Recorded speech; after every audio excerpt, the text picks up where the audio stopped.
Good morning. In this video, I'm going to try to briefly look at the syllabus and Moodle. And then you can ask me any questions that you have throughout the semester. And I'm going to provide much more detail about all of this throughout the semester. But this video will just be hopefully a brief introduction to Moodle. I'm going to go ahead and say that I don't have everything in our Moodle course yet, and because I'm still trying to make it look the way I want it to look as I move it over from our old learning management system, EDU 2.0, which was used by the education department for all of the years that I've been at Salem until this year. So know that if you scroll down through Moodle and you see these parts that are not available, I've already started working on those, but I've hidden them from you because they don't look the way I want them to look yet. And these really don't either, but you'll see that those will become available to you probably very soon. This is not a work at your own pace course though, so I don't want you working on any of this anyway until I introduce it, which I'll do at the beginning of every week and as we progress through the semester. So I just want to focus on week 1 right now in this top part where you see announcements, you see all the documents you'll need for visiting the schools and the volunteer clearance that you're going to need to complete to visit the schools. However, I don't want you to do any of this yet until I send you information about it. But I just want you to know it's there. This is where we're going to be this short week. I don't know why I put the 26th. I meant today the 28th. This 28th through Sunday, and you'll see that every week starts on a Monday and ends either on a Sunday or the following Sunday if it's a 2-week topic. Okay, we're going to end everything on Sundays, and I did that so that those of you who work have that weekend time. If you work on the weekend, you can get done during the week. If you work during the week, you can hopefully get it done during the weekend. And it's due Sunday night, everything that we'll do. So first thing that I want you to do is introduce yourself.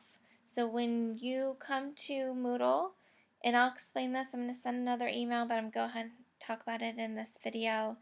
You'll see that on the syllabus, which I'm going to pull up, you have an introduction assignment due Friday night. The only reason it's due Friday night is because I want to go ahead and make sure you all can access Moodle, but everything else will be due on Sundays.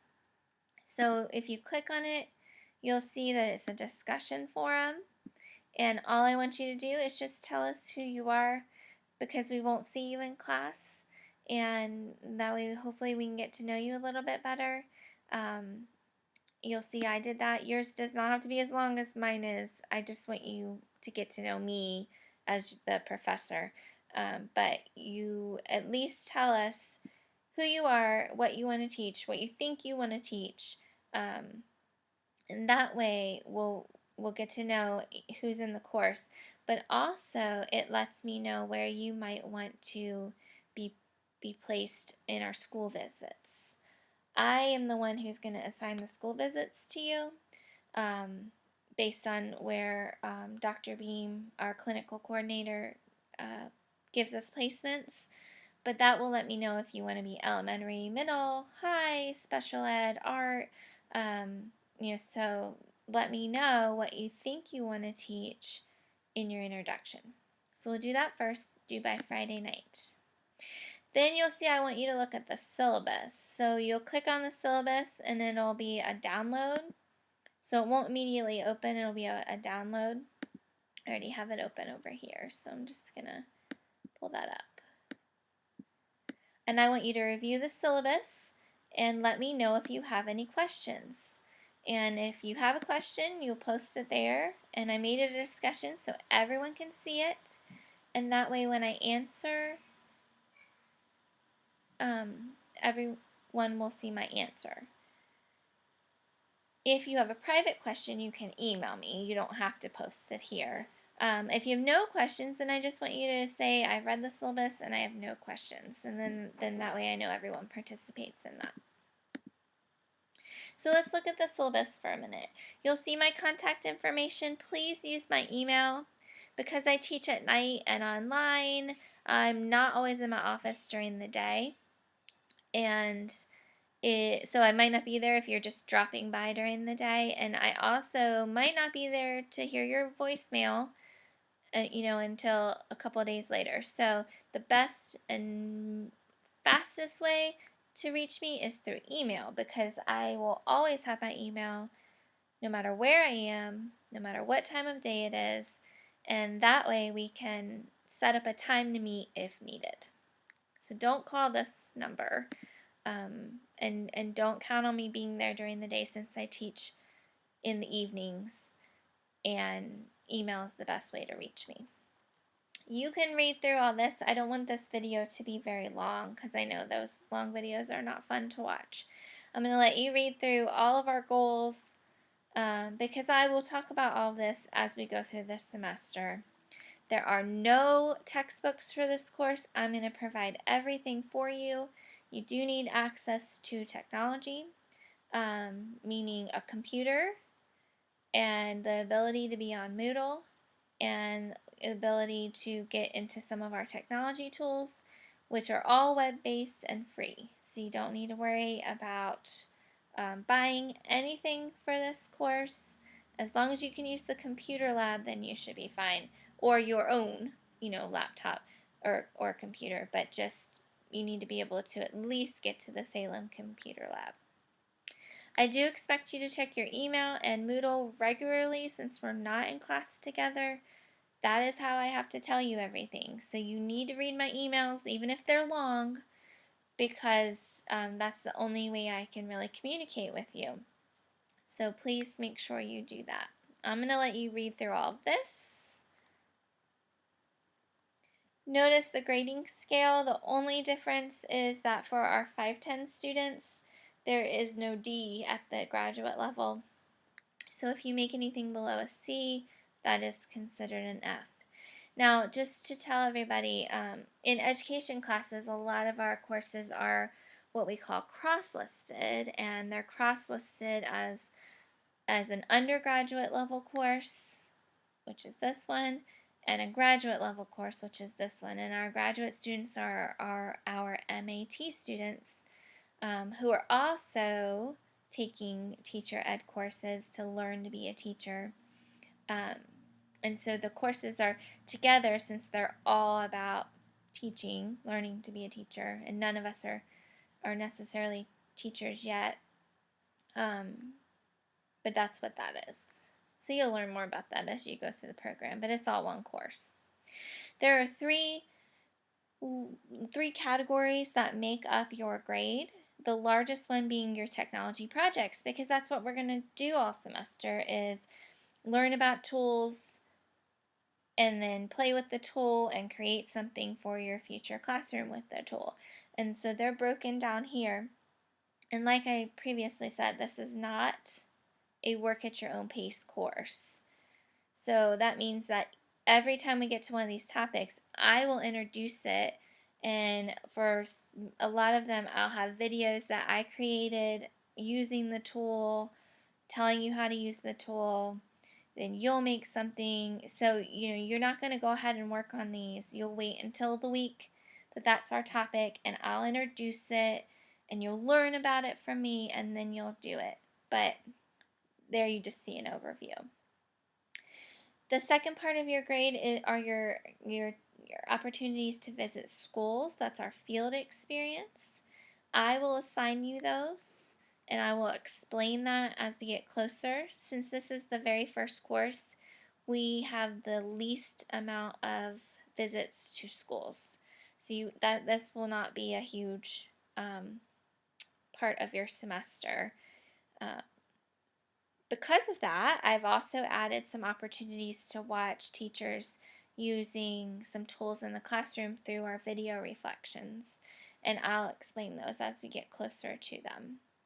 But just know that part of your grade is visiting the schools or watching those videos. I will assign your teacher, and I will use your introduction to help me assign your teacher. So if you say, you're not sure where you want to teach, that you just want elementary but you're not sure what grade, then I'll just pick a grade for you. If you're not sure between elementary and middle, then I'll pick one of those for you. Because this is just the introduction. You're going to have chances to visit schools in every education class you take. The final one is your annotated resources, which will be due at the end of the semester, and I will give you much more information about that as we get closer. Probably right around fall break, I'll introduce that assignment, so you'll have the entire second half of the semester to be working on it. And then the last part of the syllabus is our schedule, and I say tentative right there only because I might change it if needed for the good of the class. I would never change it for any other reason. An example of that would be last fall. We had the hurricanes come through and some power outages, which affected some due dates. That would be an example of a reason to change it. Or in the spring, sometimes we have snow that affects power. And since it's an online course, you need to be able to access your computer. So don't worry about me changing the schedule unless it's something that's going to benefit all of us, like extending a due date. I would never change it in a way that would hurt you. So you'll notice it's done by week, and if you look here, these are also by week. So they correspond with the syllabus. Hopefully that will help you stay organized. I have the topic, which also is here. So you'll see topic, virtual field trips and Google Tour, virtual field trips. So there should be questions about that. And you'll see once I get through, adding everything or making this not hidden from you, you'll see the topics there too. And then what's due that week. So you'll see I've made what's due. It should be on here. But again, I will be sending you emails every week to explain everything. So you might not even be looking at the syllabus because it'll all be right there for you as we go through my emails. But looking at week 1, which is this week, you have your introduction forum due Friday night, and so that was that. If we look back at week 1 here, that is your introductions. Then I'm going to skip over that one. You have your syllabus. I'd like you to review the syllabus, watch this video, and post any questions you have by Sunday the 1st, which now I see a typo here. It's not the 30th, so I'll change that probably before you see the syllabus, but it's obviously still recorded in this video that I had a typo. So it's due the 1st. So Friday you have your introduction. I'd like you to review the syllabus and watch the video and post questions by Sunday. That's right, that's wrong. Sunday, September 1st. And then you have your first reading and assignment due this Sunday on digital natives and digital immigrants. So I will explain that in an email, which will come to you probably today. And you'll know exactly what to do for that. But if you go back to week 1, you'll see it's right here. There's the reading, and there's the discussion assignment with exactly what to do. So hopefully I've laid it out in a way that you will not have confusion, but please let me know if you have questions, and I'll continue to work to make Moodle user-friendly for us. But at least this week, everything is right there for you, so you don't have to go anywhere else to do the assignments that are due Friday and Sunday. And then on Monday, even though it's Labor Day, I know, I'll send you an email that explains your virtual field trips. And that will last 2 weeks, as you see. So don't get started on that yet. Within those 2 weeks, you'll have plenty of time to be able to work on your virtual field trip. wait till I explain everything, and then you'll be able to get started. Okay, so let me know if you have questions, and please, please, please make sure you continue to check your email and Moodle so that you stay up to date with our course.